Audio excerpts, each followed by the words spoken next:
El cierre de FutureX viene a toda orquesta porque acaba de bajar del escenario VIVIENNE Ming, que es founder and CEO de SOCOS Labs. Thank you for being here. Thank you so much for your time. Of course. How is Paraguay treating you? Well, it's taken me 48 hours to get here from San Francisco, but that's not Paraguay's fault. That is the airlines. The airlines, as it always is. But it's lovely being here. I've only had a few hours in the city. Tomorrow I get to do a little bit of exploring, and I'm very much looking forward to it. Okay, so I have a couple of questions, and I want to start with this one that I have wrote it down.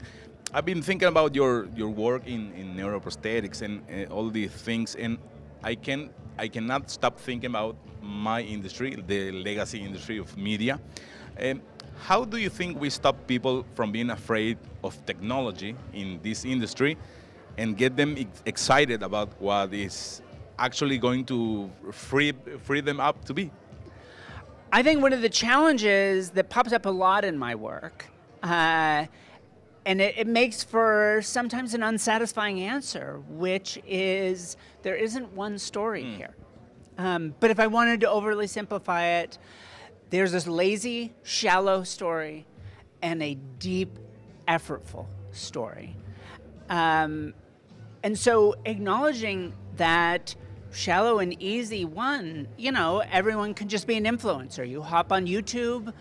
My understanding is now YouTube is top of podcasts, the top of sort of video watching, and not just the traditional YouTube type videos. So now it's your chance to be an influencer on this one platform where everyone is, except all of my research says that wild open market, if you will, of ideas is kind of not what we expected it to be. That market is new ideas find it hard to break out, hard to be transformative.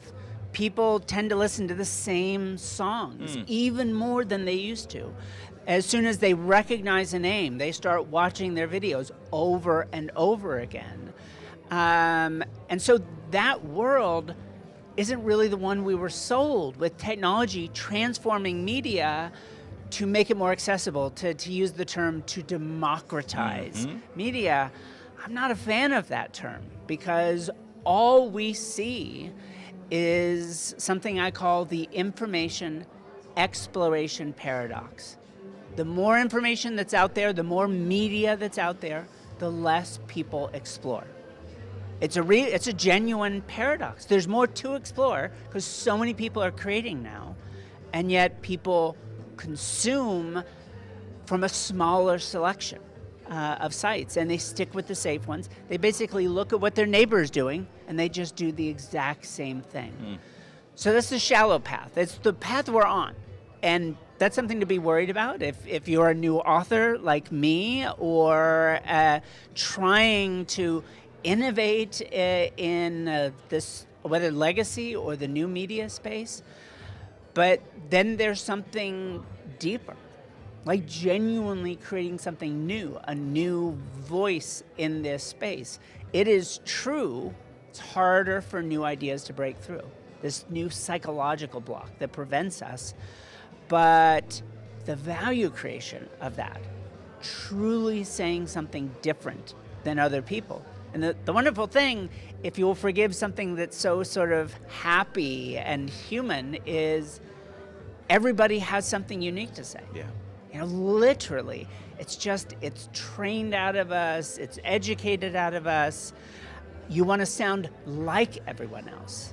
There's a YouTube voice and a YouTube face, and boy, this is not it. And yet, every time in my life that I have made a terrible career decision, you know what, I don't want to be the chief scientist of Uber. I don't want to be the director of algorithms at Netflix. My life got better. What is that thing that is uniquely you? And again, to go back to my framing, this is the hard path. This is the thoughtful path. It doesn't mean everyone's going to break through. that's never going to happen. And it doesn't mean that being you is easy. I mean, almost also paradoxically, being you is hard. Really hard.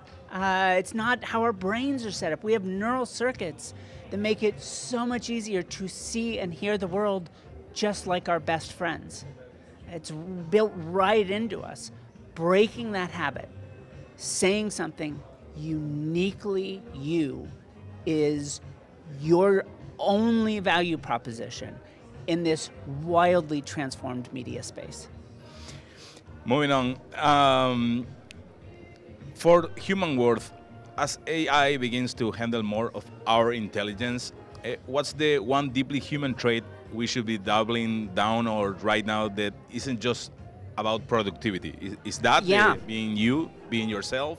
Well, it is, but let's give it some actual concrete numbers. Yeah. So in this experiment that I just had a chance to talk about here on stage in Asunción, I'm measuring what I call hybrid intelligence. Not natural human intelligence, not artificial intelligence, that mixture. And the sad part of the story is most of that mixture is kind of dismal. Like, most people just do what the AI tells them to. Another group refuses to do what the AI tells them to. And they both dramatically underperform as a result. But then we have what I call the cyborgs. And their decisions are uniquely hybrid. No human or machine would have made that choice by itself. And it turns out they're smarter than the smartest humans, and they're smarter than the smartest machines. That is super exciting. What predicts it? Well, as I just shared, it isn't the AI benchmarks. You know, all the ways we measure how smart an AI is and all these giant benchmarks that the big companies brag about predicted almost nothing about hybrid intelligence. What did? Fluid intelligence, curiosity, intellectual humility, and perspective taking. Your ability to understand how other people think. So what really helps us find our voice isn't just being quirky or wearing a funny hat. It is, are you truly curious? If you have a good enough answer, do you keep looking for a better one? If an AI gives you a good enough answer, do you keep looking for a better one? Are you willing, not just willing, are you hungry to know where you're wrong? Because that's an opportunity to grow and learn. So these are the traits we see that make cyborgs. And despite maybe this public concept, maybe from Star Trek and the Borg, that cyborgs are all kind of homogenized and emotionless, our cyborgs are anything but. They are fundamentally human from that uniquely human contribution. And if you want to be you, and you're not curious, have intellectual humility and perspective taking, I think you're going to find it very hard to be you. I will throw in one thing we didn't see in our experiment just because the timeline wasn't long enough for it: resilience. When you experience failure, do you keep pushing through to find success? I think if you add that, a few other qualities in, now you're truly being you. You are doing the thing, for example, I need from my own graduate students, which is pitch me an idea I have never heard before. That is your value. Great, thank you for that. I have two more questions. You talk a lot about maximizing human potential, right? And this is a world that has a lot of shortcuts. So how do we keep people motivated to do the hard work of actually becoming great at something? Here is a funny experiment run by a woman named Roz Picard at MIT. And as far as I know, Roz never actually published this experiment. So other than the fact that I proselytize around it, I don't know that you can find it anywhere. So what she does is she analyzes faces and body posture and does affective computing, AI, to analyze emotions. So she did this experiment with students solving math problems and found this highly reliable pattern. If a student worked on a problem and submitted an answer, and the program told them that they were wrong, and then they frowned.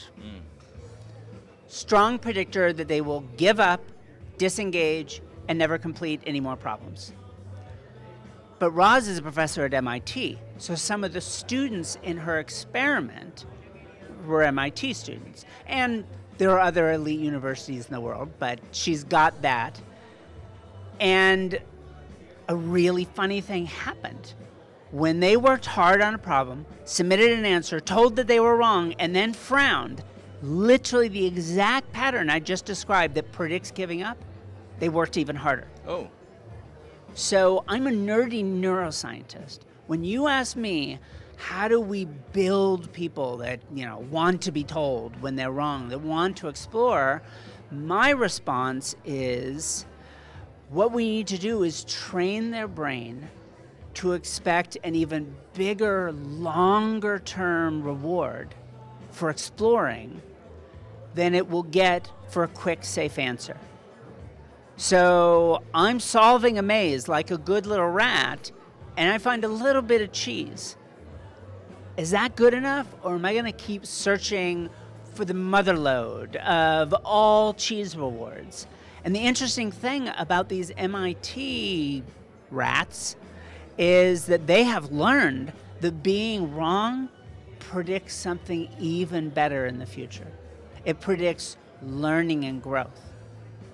How do we build that into every kid?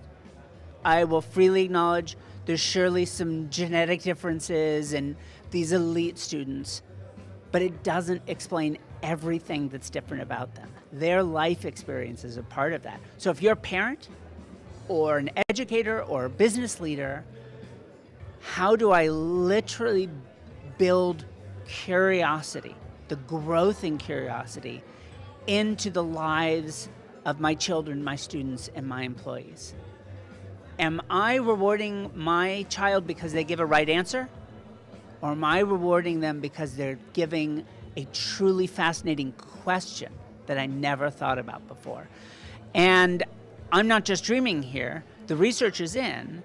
If you stop rewarding right answers and start rewarding interesting questions, the students will start asking more questions. Not only that, later when you expose them to totally new material, they are more curious about it and they explore.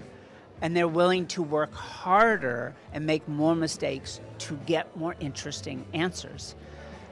We can truly change these very qualities I just listed, which includes fluid intelligence and resilience. But even there, how do you get more resilient? If you're not experiencing failure, then you're not changing. So that's why I'm saying there's an easy, shallow story and there's a hard, effortful story. How do we get kids and adults to believe deep in their brain their hard work will pay off? You set up a world that actively rewards exploration and discovery over quick, easy answers, which you'll never beat AI for that. It's so good at quick, easy answers. Thank you so much for your time. I hope you have a great time in Paraguay, and I hope to see you again here in Asunción next year. I would love to come back to Paraguay. It's been amazing.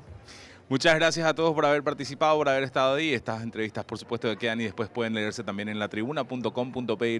Gracias a todos por acompañarnos durante la transmisión. Esto fue FutureX.